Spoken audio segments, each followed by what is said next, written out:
So make sure you get your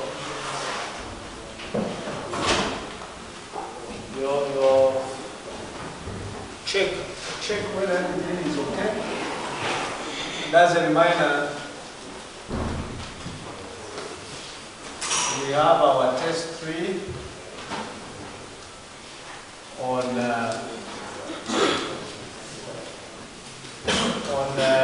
12th of November 2012. We are on our second last section of the course. Thanks to your continued attendance without failure.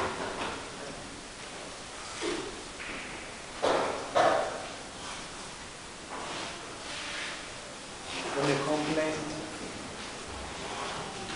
Now, for those of you who performed very well, propaganda said to me,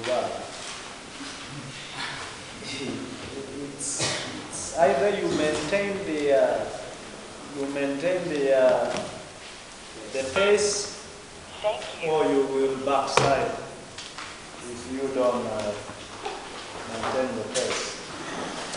Because there is test 3 in the offering soon, as you see by the dot. For those of you who couldn't make it, wow. Yes, so you have to really double your efforts. I hate it when somebody says, and I will never forget this young man who came to my office and said, "Sir, for us we were used to be challenging questions. In my secondary, they would give us hard questions, we would have to research. For you, you give us simple numbers, and then you ask them again in a test, ask them in exam. Education system is not really, it's fake."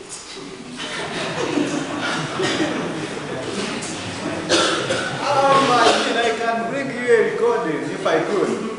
If I was recording, I could have brought you the recording of this young man telling me that. Had he gotten 99% in my course, I would say, yes, you are looking at useless system. But he was actually taking my course.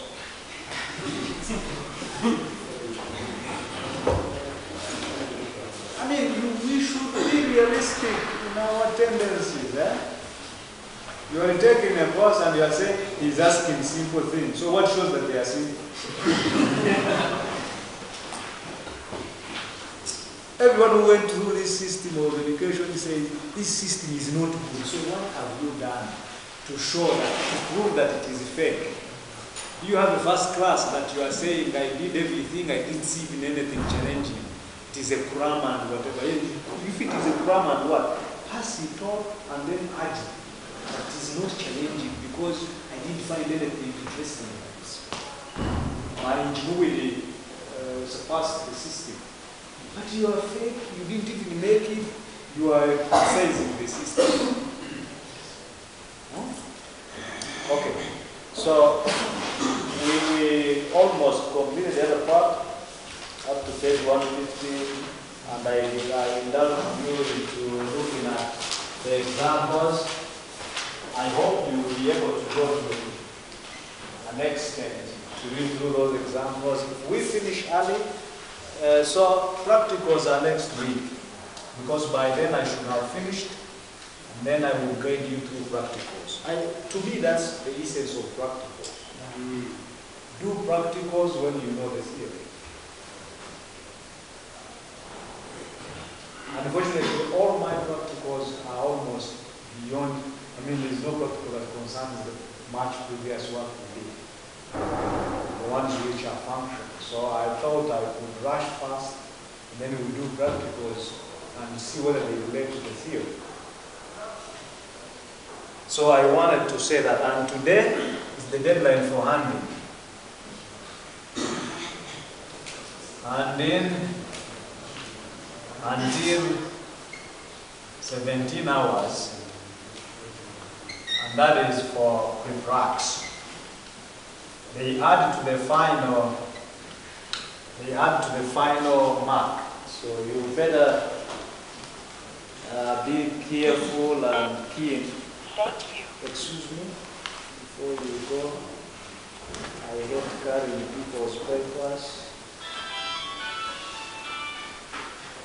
Did I give it to somebody? Who's the phone back?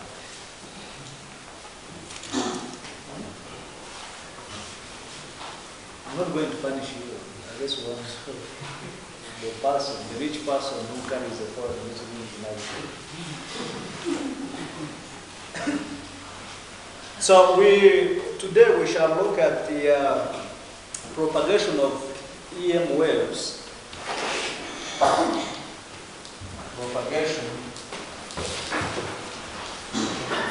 EM I mean electromagnetic waves through, where the H is not there, through linear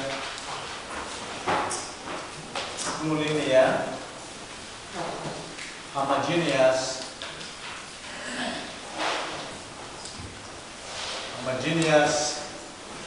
and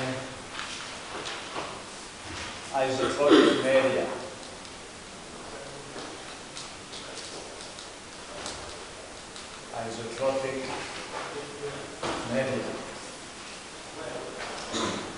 And for that matter, we shall consider a system of this media whereby we have a medium 1 and a medium 2, and then if we have the normal these two media N1, 2, we want to see how these two behave. And in a sense that we actually came up with the boundary conditions relating to this kind of interface. Once we have known or formalized with the boundary conditions, then we can go deep and understand how the components of electromagnetic wave in terms of the electric component, the magnetic component, and the propagation vector, how they behave when they are going through the medium. So to begin with, consider an interface. Consider an interface between, so maybe before that, I may need to narrow it down. Narrow that heading into a more palatable scenario whereby, for this case, when we are looking at these waves propagating within this media, they can either be refracted, so this is reflected, blame that mistake on my culture, and transmission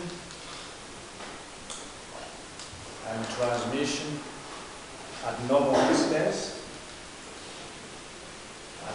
incidence, or a perfect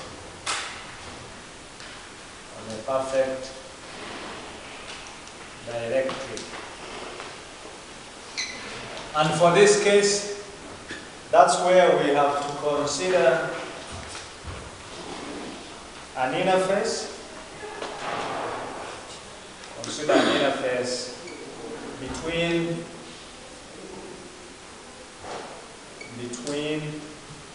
perfect dielectrics. If you remember when we were looking at the section of dielectrics, if we have our, as I have just drawn on the left, if we have our unit vector pointing from medium 1 to medium 2,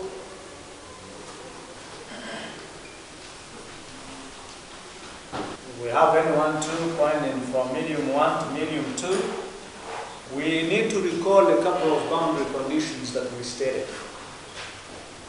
And these boundary conditions will help us a great deal on how the electric component of the wave and the magnetic component of the wave are affected by this interface. So recall that at the boundary,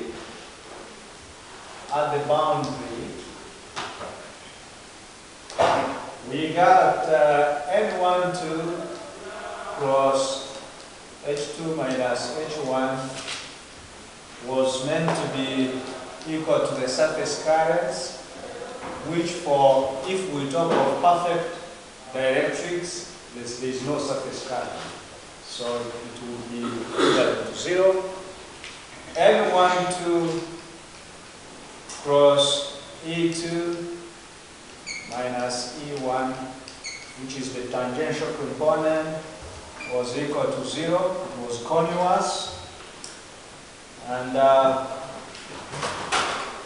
this is a tangential component. Then N12, which is the same as above, B2. So once we have all this, where mark, I still say mark me, always I define these things. Because so that when you start reading on this part, you shouldn't find anything confusing. So where N12 is the unit vector, that is pointing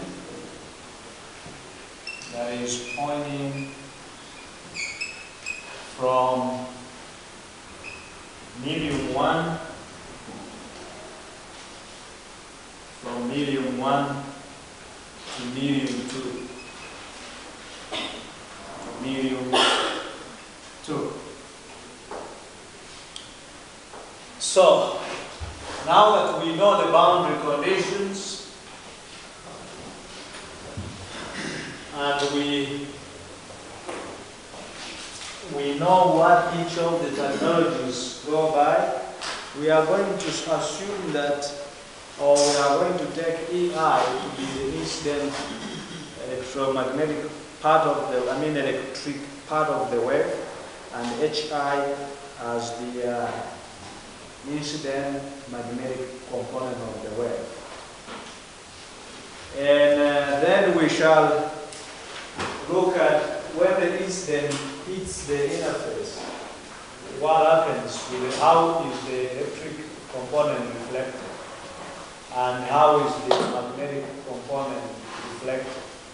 As you well know, there is, I have rubbed it, but we are talking of reflection as well as transmission. So part of it is reflected back, part of it can go through. And we are interested in how the two are affected. So take EI to be along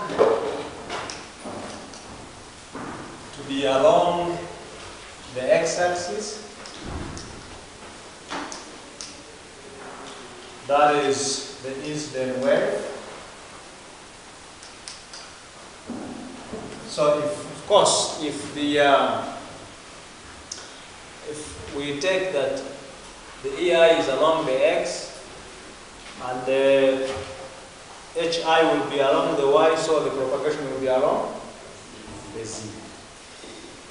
And direction of propagation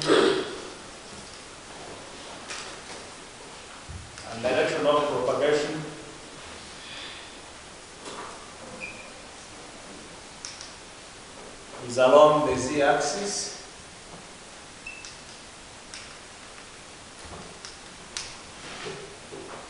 Then we have that HI will be along, of course it has to be perpendicular to all this. So it will be along the y axis, because H is perpendicular to E. The I on E and H is simply to signify or to denote the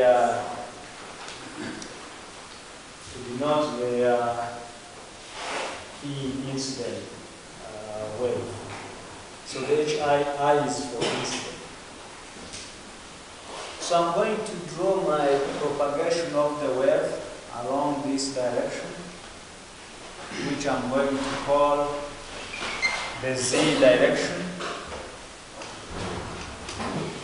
And that is Z roof being the unit vector along the Z direction. So assuming I have my incident wave, you wait to draw until when I try to finish. And I say this is my EI, and this is the X. So if we draw our interface, this is our X roof, and this is also our N1.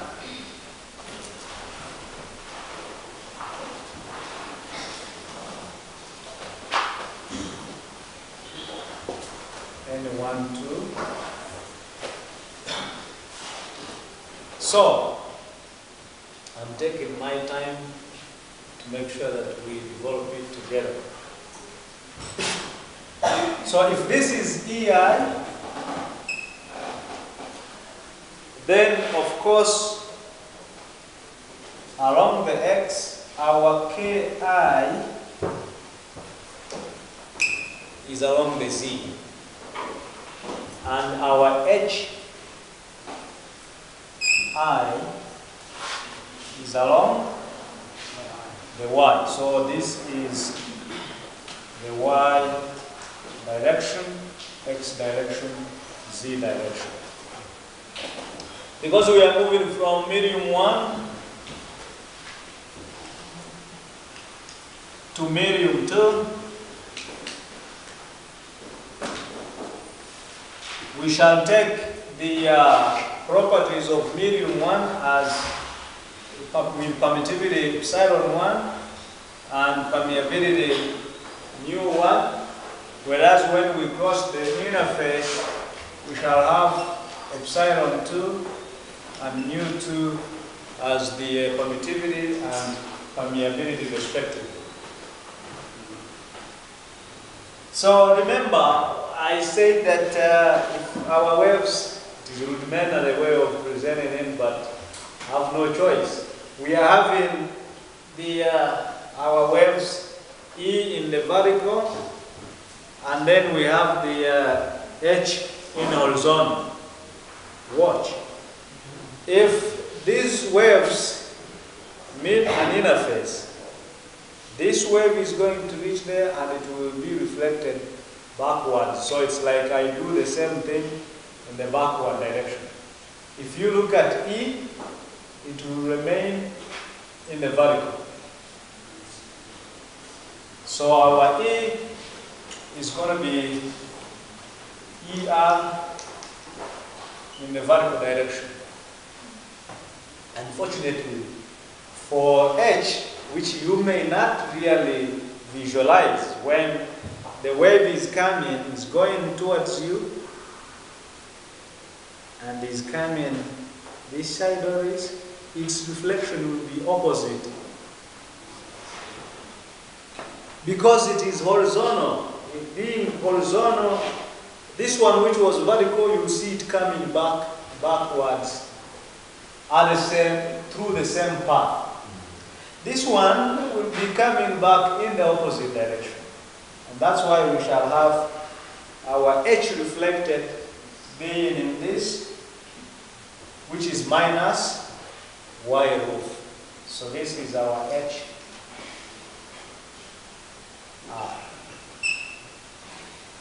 The propagation now is opposite.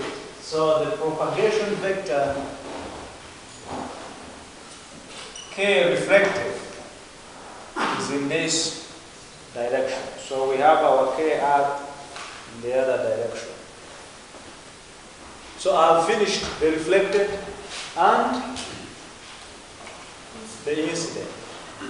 On the other hand, if this interface is transparent and this part of it is not transparent, but when one part of this electromagnetic wave goes through, is transmitted, then we get our E transmitted through, we get our H transmitted because part of it continued through the interface. Assuming this was my interface, the E and H went through without any problem. So these are all H transmitted, E transmitted, and is propagating along the Z transmitted. So this is K.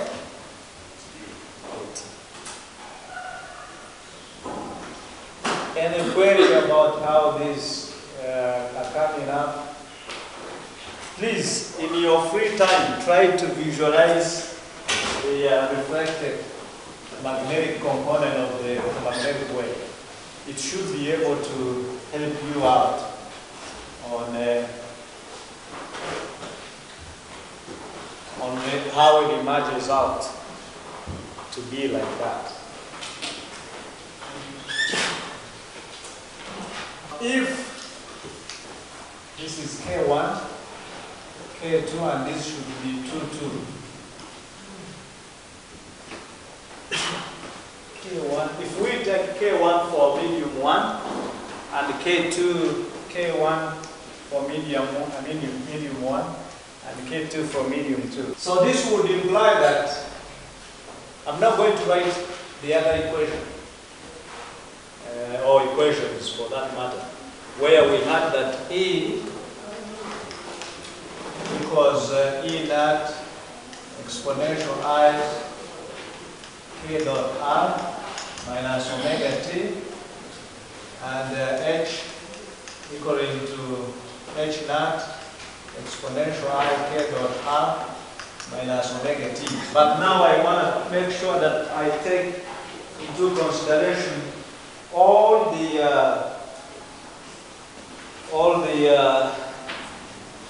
issues of when it was reflected, what happens, when it was transmitted, what happens compared to what was incident. So I will use J instead of I because we now have a different notation for I, where I we've chosen it for incident. I can't use it again, otherwise we shall be confused.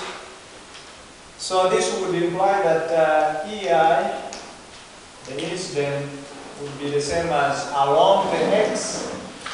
And once I put along the X by X hat or X roof, then the amplitude, I won't have to put the vector notation. So I will be having this as E naught incident exponential J K1 Z minus omega T.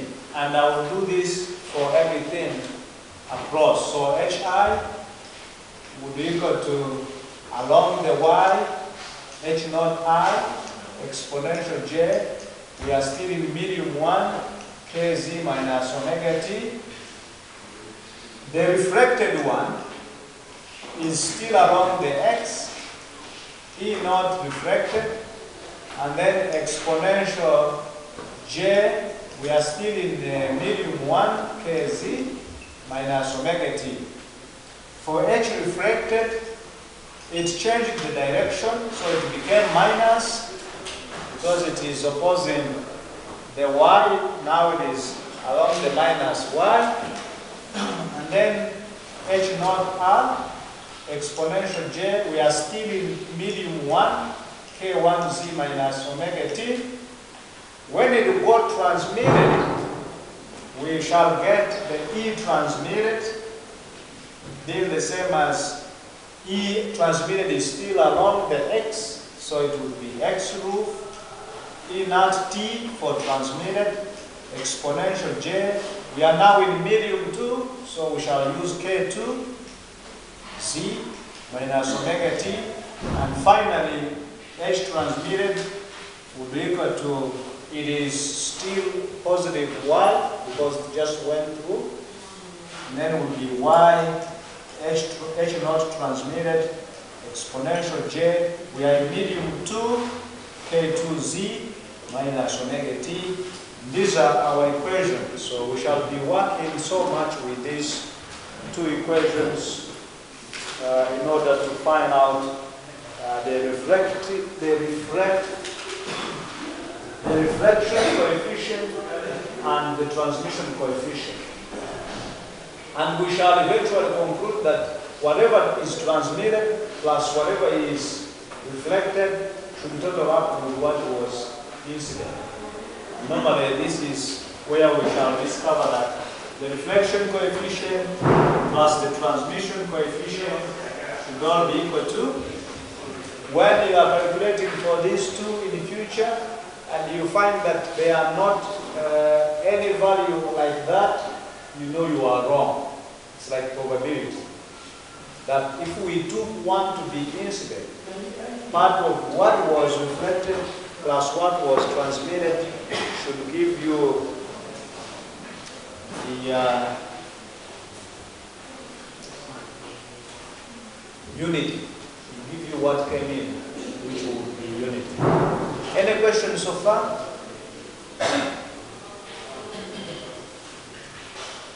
So now let's enjoy the business around this propagation. Quite a nice diagram to have, but I have no choice. So continuity of tangential component, considering the continuity of the tangential component of E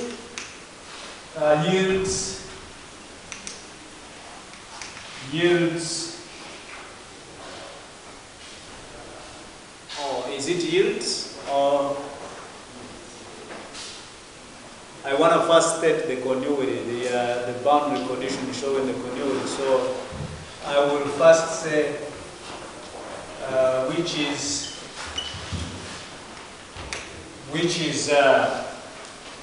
N12 cross E2 minus E1 equal to 0 yields that the component, incident component plus the reflected should be equal to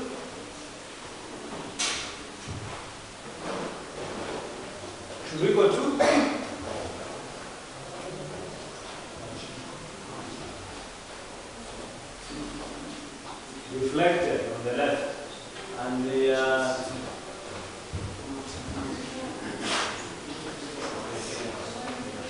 we had in our diagram we have the incident EI, HI, KI, then we got the reflected ER, this one went the other side, HR, and we get our KR. Then we got it transmitted, and then transmitted. So it means that EI plus ER will be the same as ET. I hope we are safe. Now if we consider, again on whether I can see this.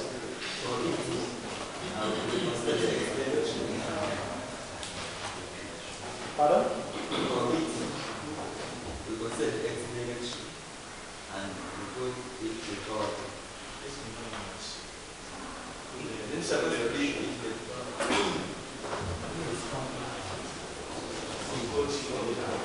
is the power.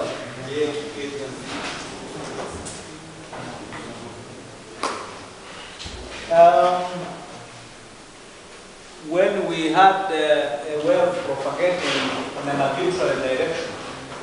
We said that a wave would be E whatever, and then we said J K dot R minus omega T at the beginning. And we said if we purposely took it to be propagating along the Z direction, we say that this would be exponential JKZ minus omega T, where R could be XY, R could have been XYZ. But if we choose a particular direction along the Z, then all these are Z, because this is to show you in the direction of propagation. I hope that was the issue.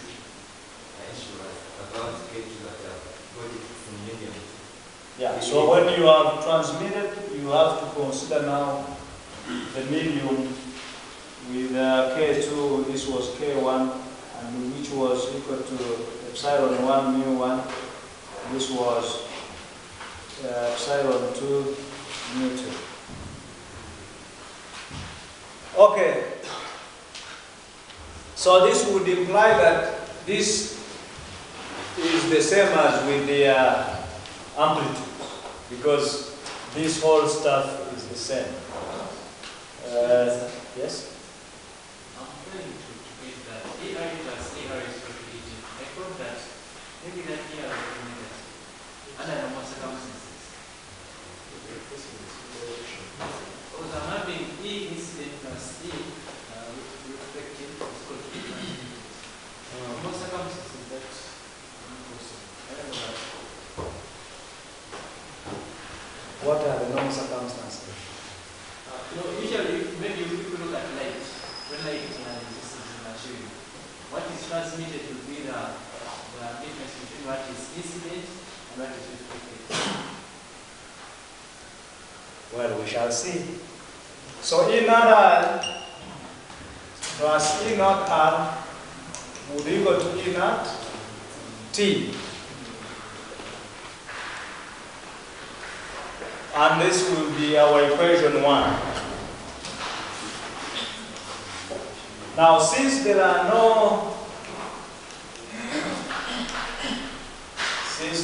no surface currents, we can now say that the tangential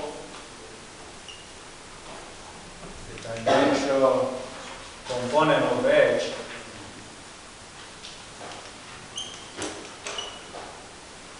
is also continuous.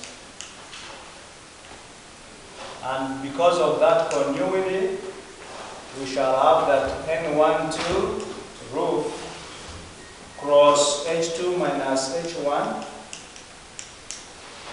would be equal to 0. And this is for perfect direct. Otherwise, it should have been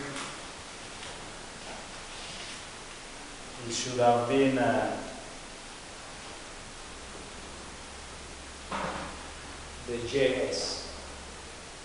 So for that, it would imply that HI plus HR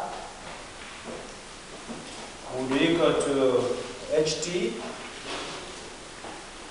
and also this would apply to the minus H naught. These two equations will be so important for our derivations of the reflection coefficient and the transmission coefficient. They will be so pertinent in our derivations.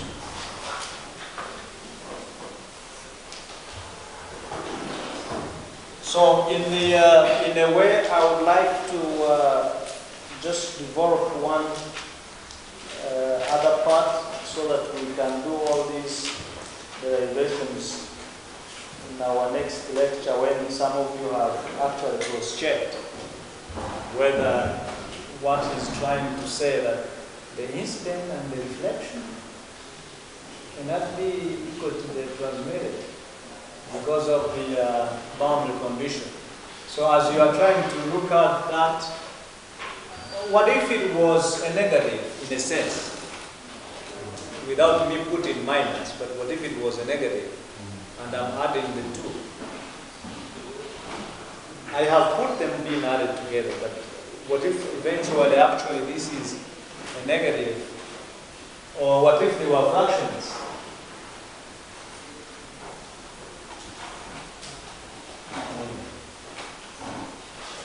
What if they were fractions? Nevertheless, we need to recall but from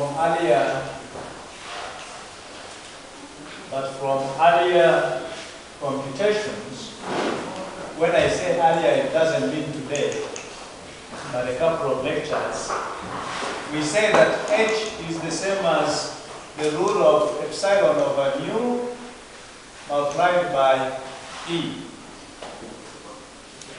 So that implies that our h naught I would be equal to the root of epsilon 1 mu 1 e naught I.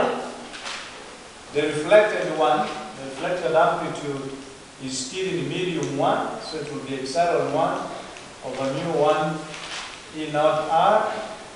And when we talk of the transmitted one, h naught transmitted would be now epsilon 2 mu 2 because we are in medium 2, and then multiplied by e naught t.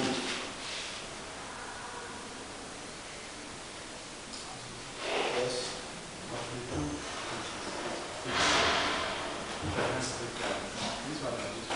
This is the what?